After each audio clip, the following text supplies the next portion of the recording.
ઉનાળામાં પોતાને સ્વસ્થ અને ઉર્જાવાન કઈ રીતે રાખી શકાય છે? માર્ચ મહિનો અડધેથી જાજો વીતી ચૂક્યો છે. માર્ચની શરૂઆતથી જ તાપમાન વધારે હતું. ગરમી વધવાની સાથે લૂ, ડિહાઇડ્રેશન, થાક જેવી સમસ્યાઓ વધતી હતી. તેથી પોતાની જાતને સ્વસ્થ અને ઉર્જાવાન રાખવું કોઈ પડકારથી ઓછું નથી. તો આવો તમને જણાવીએ કે કઈ વસ્તુઓની સંભાળ રાખી શકાય છે. નમસ્કાર, તમારું સ્વાગત છે બેનિફિટ ન્યૂઝમાં અને હું તમારી સાથે જ્યોતિકા. ઉનાળામાં શરીરને સામાન્ય અને હાઇડ્રેટેડ રાખવું ખૂબ જ મહત્વપૂર્ણ છે.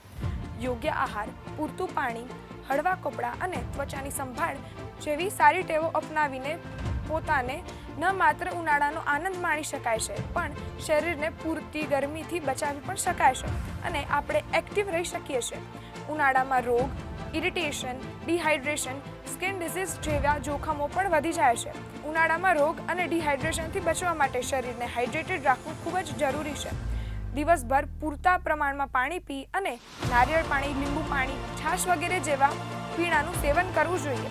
આનાથી શરીરમાં પાણીની અછત નથી થતી. તે ઉપરાંત હળવા કપડાં પહેરવા જોઈએ, જેથી શરીરનો પરસેવો સુકાઈ જાય અને બેક્ટેરિયા ના વધે.